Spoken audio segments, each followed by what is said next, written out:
হুগলি জেলার মগরা থানার অন্তর্গত চন্দ্রহাটি পালপাড়া এলাকায় পথ দুর্ঘটনায় মৃত্যু হলো এক পুলিশ কর্মীর।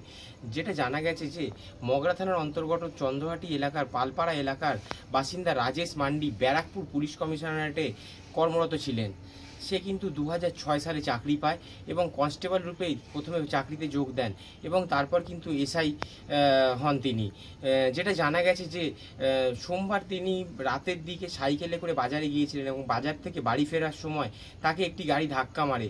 ঘটনাস্থলে কিন্তু পড়ে যান ওই পুলিশকর্মী এবং তাকে উদ্ধার করে এলাকার বাসিন্দা এবং স্থানীয় এক সিভিক কর্মী কিন্তু তাকে উদ্ধার করে প্রথমে মগরা গ্রামীণ হাসপাতালে এবং তারপর চুঁচুড়া হাসপাতালে নিয়ে যায়। তার চিকিৎসা চলছিল এবং যেটা জানা গেছে যে গতকাল কিন্তু তার হাসপাতালে মৃত্যু হয়। এই মৃত্যুর ঘটনা জানার পরেই কিন্তু এলাকায় শোকের ছায়া নেমে এসছে।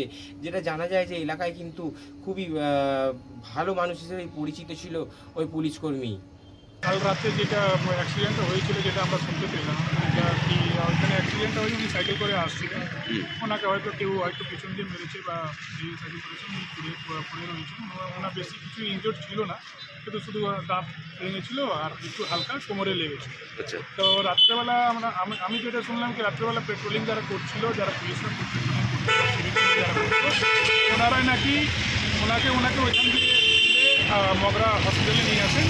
মগরা হসপিটাল নিয়ে আসলে এখান দিয়ে ওনার ট্রান্সফার করে দিলেন, রেফার করে দিলেন কিছু এখানে সকালে আমরা খবর পেলাম কি এই সময় কি আমরা 8টা 8টা সাড়ে 8টার সময় কি মারা গেল।